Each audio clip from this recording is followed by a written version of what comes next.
Hello dears, कैसे हैं आप सब? I hope all of you will be fine.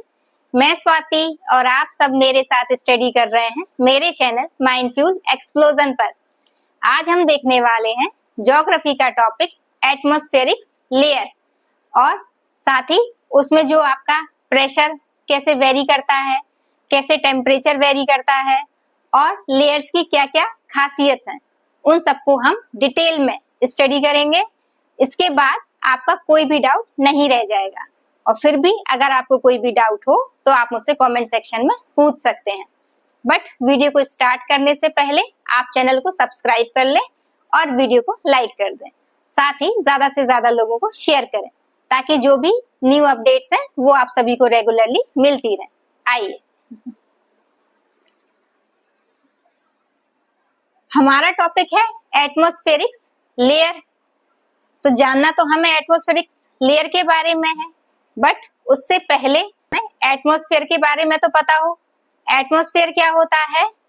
जो हमारी अर्थ है उसके चारों तरफ जो आपका गैसें होती हैं उनका आप कंबल कह लीजिए, या उसकी एक थिक लेयर, उसे हम क्या कहते हैं? एटमॉस्फेयर। अब ये जो एटमॉस्फेयर की हाइट है लगभग अर्थ से 1000 किलोमीटर की आसपास का जो एरिया है उसे क्या कहा जाता है? आपका एटमॉस्फेयर। एटमॉस्फेयर कुछ ऐसा होगा जैसे आपकी ये अर्थ है तो इसके चारों तरफ ये जो दिख रहा है ना आपको, गैसों का एक पूरा कंबल टाइप कह लो या फिर लेयर कह लो, उसको हम क्या कहेंगे? एटमॉस्फेयर। ये आपका पूरा क्या है? एटमॉस्फेयर। और इसकी हाइट कितनी होगी? लगभग यहां से यहां तक 1000 किलोमीटर। ठीक है। अब इसकी लेयर्स को अलग अलग कैटेगरी में बांटा गया है और उनकी अपनी खासियत भी है। जो सबसे पहली वाली लेयर है उसे कहा जाता है ट्रोपोस्फियर, या फिर हिंदी में हम कहते हैं उसे क्षोभ मंडल। इसकी हाइट अर्थ के सरफेस से लगभग 13 किलोमीटर के आसपास होती है। सेकेंड लेयर होती है आपकी स्ट्रेटोस्फियर, जिसे हम क्या कहते हैं? समताप मंडल, और इसकी हाइट आपको लगभग 50 किलोमीटर के आसपास देखने को मिलती है। फिर थर्ड है आपकी मीजोस्फीयर, जिसे हम मध्य मंडल भी कहते हैं, और इसकी हाइट कितनी रहती है? लगभग 80 किलोमीटर। एंड फोर्थ कौन सी है आपकी?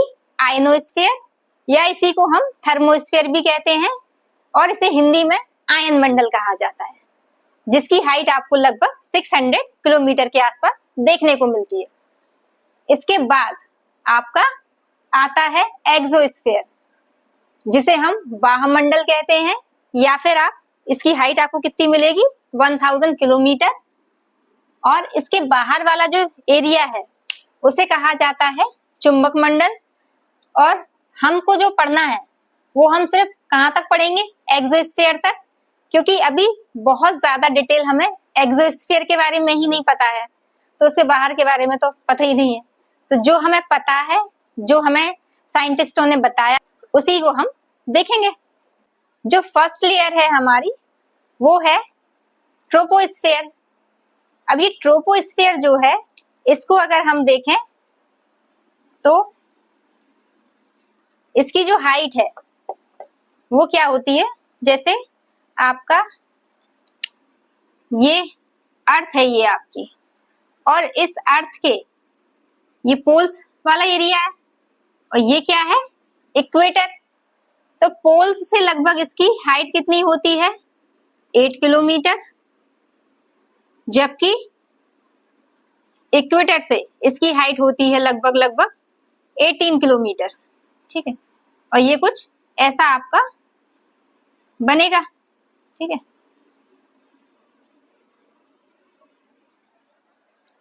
अब ये हाइट अलग अलग क्यों है? पोल्स पे 8 किलोमीटर, जबकि आपके जो इक्वेटर है यहाँ पे 18 किलोमीटर। ऐसा क्यों होता है? तो आपको पता है कि जो हमारा इक्वेटर होता है वहां पे क्या रहता है? टेम्परेचर हमेशा हाई रहता है। अब टेम्परेचर अगर ज्यादा होगा तो जो गैसेज हैं वो क्या होंगी? गर्म होके ऊपर उठेंगी, और जब गर्म होकर ऊपर उठेंगी तो यहाँ पे हाइट क्या हो जाती है? ज्यादा हो जाती है। जबकि पोल्स पे क्या होता है, टेम्परेचर लो रहता है, उल्टा रहता है ना। टेम्परेचर क्या है यहाँ पर, लो है, और टेम्परेचर लो है तो जो एयर है वो वहीं की वहीं है, वो तो कहीं जा नहीं रही है। तो इसलिए यहाँ पर क्या होती है, जो ट्रोपोस्फेयर की जो लेयर है इसकी हाइट क्या होती है, कम होती है। और अगर हम इसकी ओवरऑल हाइट देखें तो वो लगभग आपको 13 किलोमीटर के आसपास या 13, 14, 15 तक भी कहीं कहीं बुक्स में अलग अलग मिलेगा, तो वो वेरी करता रहता है। पर आपको एक एवरेज याद रखना है 13, 14 या 15, ठीक है। जो भी आपको मिल जाए वो आप लगा सकते हो, ठीक है। फिर क्या है, अब देखिए इसके अलावा इसका एक रीजन और भी कहा जाता है, वो है आपका ग्रेविटेशन, जो कि यहाँ पे क्या होता है, इक्वेटर पे 0 होता है, जबकि पोल्स पे क्या होता है, का ज्यादा होता है। तो इसलिए भी क्या कहा जाता है कि की वजह से जो पोल्स पे इसकी हाइट है, किसकी, ट्रोपोस्फेयर की, वो कम होती है, जबकि आपके इक्वेटर पे इसकी हाइट जो है वो ज्यादा होती है, किसकी, ट्रोपोस्फेयर लेयर की। अब ये जो ट्रोपोस्फेयर लेयर है ये इसका क्या है, अब जो लेयर होगी आप खुद सोचिए, लेयर है तो इसका बॉटम वाला एरिया भी होगा और ऊपर से टॉप वाला एरिया भी होगा। तो ये जो बॉटम वाला एरिया है, यहां से जब हम ऊपर की तरफ जाते हैं यानी हाइट बढ़ती है तो क्या होता है, टेम्परेचर कम होता जाता है।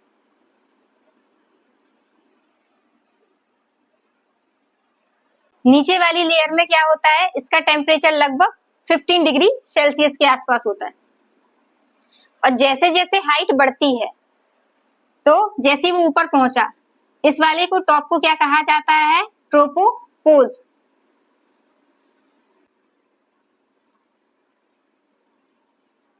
ये ट्रोपोपोज किसको कहते हैं, जो स्ट्रेटोस्फेयर और ट्रोपोस्फेयर के बीच का जो संक्रमण वाला एरिया है उसको क्या कहा जाता है, ट्रोपोपोज।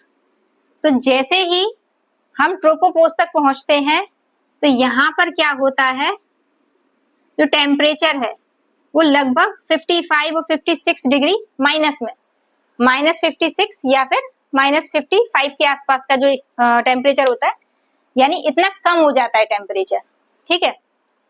अब ये टेम्परेचर कम हो जाता है, अब आप ये सोच रहे होंगे कि अगर इस वाले एरिया तक पहुंचते पहुंचते टेम्परेचर कम हो जा रहा है तो इस जो भी आपकी जो मौसम संबंधी घटनाएं होती हैं वो किस लेयर में होती है, इसी में। बादल यहीं बनेंगे, प्रिसिपिटेशन भी यही होगा, आपके ओले जो भी चीजें हैं मतलब मौसम से संबंधित घटनाएं, जेट स्ट्रीम भी आपको यहीं देखने को मिलेगी। जेट स्ट्रीम क्या होती है, एक आपकी तेज हवा होती है। अब आप ये सोच रहे होंगे कि अगर सारी जो मौसम संबंधी घटनाएं यहाँ हो रही हैं तो ये जो आपके क्लाउड्स हैं वो यहाँ पे क्या हो रहा है, टेम्परेचर कितना हो जा रहा है, ऊपर तक जाते जाते -56 डिग्री।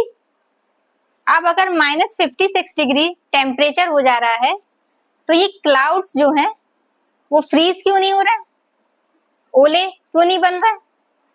तो क्या होता है कि जो ओले होते हैं उसके बनने के लिए जो क्लाउड्स हैं वो जब रेस्ट करेंगे तब बनते हैं, बट जो क्लाउड्स होते हैं वो जनरली हमेशा मूव करते रहते हैं, वो रेस्ट नहीं करते। जैसे ही कुछ समय के लिए उन्होंने रेस्ट किया वो फटाफट क्या बन जाते हैं, ओले। और वही ओले क्या होते हैं, अर्थ पर हमें देखने को मिलते हैं। और जैसे ही वो ओले बनते हैं, जो आसपास के जो क्लाउड्स हैं वो फटाफट क्या, वो तो मूव कर रहे हैं, तो क्या होता है, ओले के साथ ही आपको क्या देखने को मिलती है, बारिश। तो तुरंत उसके बाद क्या हो जाता है, आपके जो बारिश होने लगती है। तो समझ में आ रहा ना कि क्यों, क्योंकि क्लाउड्स क्या करते हैं, मूव करते हैं। इस वजह से इतना कम टेम्परेचर होने के बावजूद भी क्या होता है, ये पूरे के पूरे जो क्लाउड्स है वो फ्रीज नहीं होते हैं, ठीक है। इसके बाद अगर हम देखें तो यहाँ पे प्रेशर, हमने टेम्परेचर देख लिया, ठीक है। अब क्या है, प्रेशर की बात। तो ये जो पूरा का जो पूरा एरिया है क्षोभ मंडल वाला, यहाँ पर क्या होता है, गैसों का अच्छा खासा एक वो होता है कलेक्शन। तो जो भी आपको भारी गैसेज हैं जैसे कि कार्बन डाइऑक्साइड है, आपकी नाइट्रोजन है, या फिर आपके जलवाष्प है, तो ये सभी जो भारी गैसेज हैं वो आपको यहाँ पे देखने को मिलती हैं। और ये जो गैसेज हैं वो क्या कर रही होती हैं, प्रेशर लगा रही होती हैं। तो ये जो प्रेशर लगा रही है, तो इसी की वजह से ट्रोपोस्फीयर में क्या होता है, प्रेशर आपको देखने को मिलता है। और जैसे ही हम ट्रोपोस्फीयर से स्ट्रेटोस्फीयर में जाते हैं तो क्या होता है, प्रेशर बिल्कुल खत्म हो जाता है। क्यों खत्म हो जाता है, क्योंकि जब हम ऊपर गए तो हमने क्या किया, जो गैसेस थी उनको तो हमने नीचे छोड़ दिया। जब नीचे छोड़ दिया तो प्रेशर लगाएगा कौन, खत्म, प्रेशर खत्म हो जाता है। तो स्ट्रेटोस्फीयर में जो प्रेशर है वो क्या हो जाता है, आपका कम हो जाता है। तो ट्रोपोस्फीयर में क्या देखने को मिल रहा है आपको, कि जब आप लोअर लेयर से टॉप लेयर में जा रहे हो तो टेम्परेचर क्या हो रहा है, कम हो रहा है।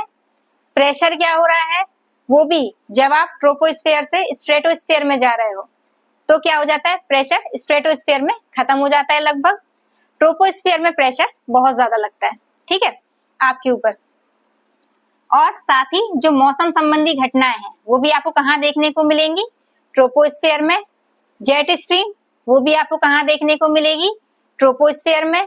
और यहाँ पर अगर हम ये देखें, जो टेम्परेचर कम हो रहा है वो कैसे कम होता है, तो वो लगभग 165 मीटर पे क्या होता है, 1 डिग्री सेल्सियस टेम्परेचर जो है कम हो जाता है।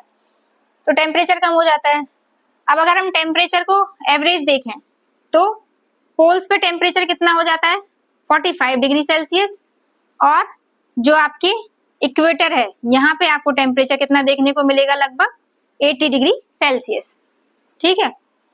तो ये आपको जो ट्रोपोस्फीयर है, अभी अपनी एक ही लेयर हुई है केवल, ट्रोपोस्फीयर। तो आज हमने ट्रोपोस्फीयर के बारे में समझ लिया। अब इससे रिलेटेड आपका कैसा भी क्वेश्चन आ जाए, चाहे डिस्क्रिप्टिव हो, थ्योरेटिकल हो या फिर टिक द करेक्ट हो, तो आपको इजीली आराम से बन जाएगा क्वेश्चन।